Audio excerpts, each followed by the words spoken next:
Oui, pasteur, je crois, bien sûr, je crois que le Seigneur va, quand il le veut, le faire. Non, non, non, la foi ne dit pas ça. La foi ne dit pas quand Dieu le veut, il le fera. La foi dit, je crois tellement qu'il est capable que ça va se résoudre ici, aujourd'hui et maintenant. Shalom bien-aimés dans le Seigneur, je suis Atom Sumbouma, pasteur de Filles, la Cité d'Exaucement, et j'aimerais parler avec vous aujourd'hui. Allez, j'aimerais déjà vous prévenir, vous allez peut-être dire, ce pasteur ne prêche que le même texte, parce que je vais vous partager avec vous un même texte, exactement celui de Luc chapitre 8, à partir du verset 40. Mais cette fois-ci, voici de quoi je vais parler. On va parler de toucher. Toucher. L'une des fois où ce terme « toucher » m'a beaucoup interpellé, c'est lorsque je l'ai entendu de la bouche d'un ami anglo-saxon. J'étais aux États-Unis, on parlait, et lorsque l'un a dit quelque chose qui a vraiment fait du sens et qui était comme un retournement des situations dans son argument, et quand il a parlé, l'autre s'est dit « Ah, toucher ». Ça veut dire « Oh là, tu m'as bien atteint ». Mais toucher, c'est plus que être touché, c'est aussi avoir été touché. Regardons de quoi je parle. Dans Luc chapitre 8, à partir du verset 40. À son retour, Jésus fut reçu par la foule, car tous l'attendaient. Et voici, vint un homme nommé Jairus, qui était chef de la synagogue. Il se jeta à ses pieds et le supplia d'entrer dans sa maison, parce qu'il avait une fille unique d'environ 12 ans qui se mourait. Pendant que Jésus allait, il était pressé par la foule. Or, il y avait une femme atteinte d'une perte de sang depuis 12 ans et qui avait dépensé tout son bien pour le médecin, sans qu'aucun n'ait pu la guérir. Elle s'approcha par derrière et toucha le bord du vêtement de Jésus. Au même instant, la perte de sang s'arrêta. Et Jésus dit, « Qui m'a touché ?»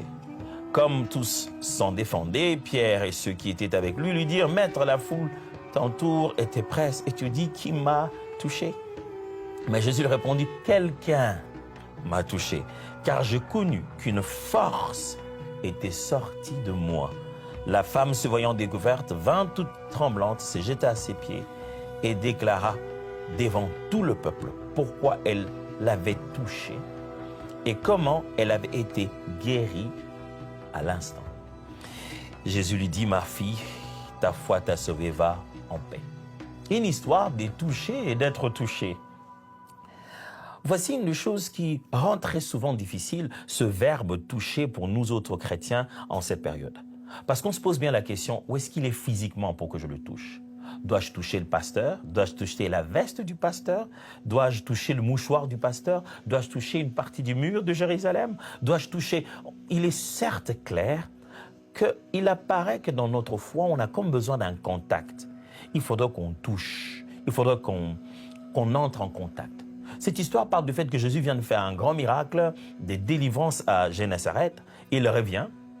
Il vient maintenant au niveau du beach, on vient le chercher, les bateaux arrivent, Jésus descend, allez, la foule arrive, Jésus est arrivé. Vous savez, il n'y avait même pas d'affiche à l'époque, hein, mais sa renommée s'était accrue, au point qu'on savait que Jésus arrive. Ce n'est pas une petite foule, c'est une assez grande foule.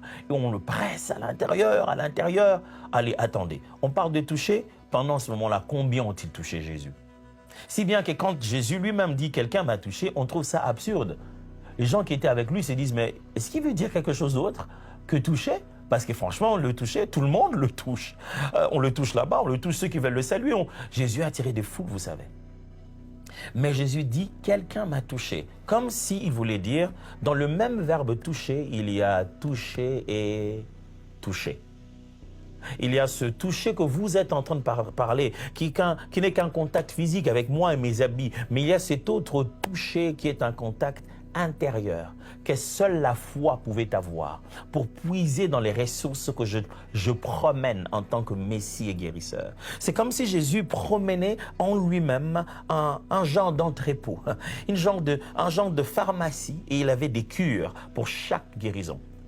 Et quelqu'un, avec le fait de le toucher, a dépassé le simple contact physique, a puisé dans la ressource divine qui se promenait dans ce Messie et en a sorti quelque chose. Jésus ne voulait pas dire « on m'a juste touché, il y a juste un contact ». Non, non, il a dit « quelqu'un a traversé, il m'a pris comme point de contact, il a traversé droit vers sa guérison et il l'a même obtenu ». Vous verrez que Jésus ne guérit plus cette femme. Il dit ta foi t'a sauvé. Parce que guérison a déjà été constatée. La femme a déjà puisé sa guérison. Pourquoi? Parce qu'elle l'a touché. Puis-je vous défier aujourd'hui, frères et sœurs, à entendre ce verbe toucher autrement? Qu'est-ce que vous touchez? Est-ce que vous touchez juste la chair, juste le pasteur? Est-ce que vous touchez Christ par la foi? Ce n'est pas que des mains qui ont touché Jésus, c'est un cœur déterminé par la foi. C'est pourquoi quand Jésus l'a guéri, quand Jésus constate cette guérison, ne lui dit pas « Madame, vos mains sont puissantes. Madame, vraiment, vous avez de la poigne. » Non, il dit « Ma fille, ta foi. » Il y avait quelque chose dans tes mains qu'il n'y avait pas dans les autres mains qui m'ont touché. Il y avait quelque chose dans le contact que tu as eu. Vous savez, il n'a même pas touché le corps physique de Jésus. Tout ce qu'il voulait, c'était ce qui était en contact avec Jésus. Il dit, le pan de sa robe, je vais juste toucher ses vêtements. Jésus a pu même ressentir le toucher de ses vêtements, même pas le contact physique. Ça veut dire que cette femme n'a pas juste touché avec les mains. Ça veut dire que cette femme n'a pas juste posé un acte physique. C'est ce qui me pousse à croire que même nous aujourd'hui, sans le voir physiquement, nous pouvons le toucher. Frère, il y a un moment où nous voulons tellement que Dieu nous touche. Oh Seigneur, touche-moi. Et il y a des moments où Dieu attend que nous puissions le toucher. Quel moment, pasteur? Souvent, les moments de la foule. Vous voyez les temps où on est assemblés dans l'église, on est en train de prier, d'adorer Dieu ensemble. À ce moment-là, ne vous attendez pas qu'il vous touche. Prenez l'habitude de vous dire, dans la foule, je dois le toucher. Vous savez, ce moment des réunions collectives, vous êtes venus à l'église, l'homme de Dieu parle, pendant qu'on est encore en train de prêcher, vous pouvez le toucher. Non, je vais attendre que le moment de guérison commence, alors je me rapprocherai le plus que possible de l'homme de Dieu et je le tiendrai. Non, non, non, non, non, non. Si vous placez foi, vous touchez Dieu. La foi est la main qui touche l'invisible. Quand vous avez confiance en Dieu, vous réussissez à le toucher. Moi, j'aimerais aujourd'hui vous faire comprendre, frères et sœurs, que des fois, nous avons une si grande attente d'être touchés par Dieu, qu'en réalité, il y a aussi notre part de le toucher lui. Non pas physiquement, mais avec la foi. Est-ce que vous croyez? Oui, pasteur, je crois, bien sûr, je crois que le Seigneur va, quand il le veut, le faire. Non, non, non, la foi ne dit pas ça. La foi ne dit pas quand Dieu le veut, il le fera. La foi dit, je crois tellement qu'il est capable que ça va se résoudre ici, aujourd'hui et maintenant. La femme n'est pas allée toucher Jésus pour prendre une cure qu'elle va continuer pendant 10 jours. Et elle rentrait dans sa maison en se disant, bon, j'ai vérifié si ça marchait. Elle dit, si seulement je touche le pan de sa robe, je serai guérie. Maintenant, et la Bible précise, dit, à l'instant, elle était guérie. Vous pouvez avoir foi au point de toucher. Dieu est présent. Quand on prie, Dieu est présent. Quand on adore, Dieu est présent. Dieu est présent dans votre chambre quand vous priez seul. Dieu est présent dans la réunion. Même si vous êtes dans une réunion, une foule de vingtaines de milliers de gens, Dieu est présent en ce moment que j'échange avec vous. Même si vous êtes de l'autre côté de votre téléphone, de l'autre côté de votre écran de télé, de l'autre côté, je ne sais pas avec quel appareil vous êtes en train de suivre ce moment, mais vous pouvez toucher. Pas moi. Vous avez vu, vous aurez du mal à le faire. Vous aurez du mal à toucher. Vous toucherez que le cran. Mais vous pouvez toucher Jésus.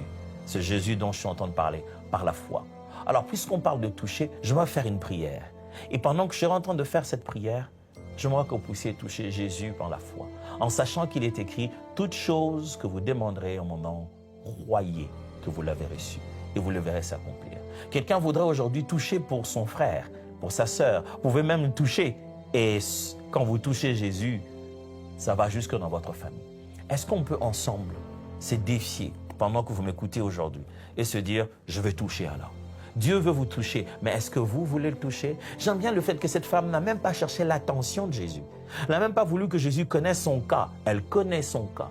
Elle n'a même pas fait une longue demande. Elle sait que je souffre, mais elle connaît la source de sa guérison. J'aimerais vous dire, Jésus-Christ est le même hier, aujourd'hui et éternellement. Prions maintenant. Père, mes frères et sœurs qui entendent cette exhortation courte, c'est tout ce qu'il fallait dire. Ils ont foi. Ils veulent te toucher.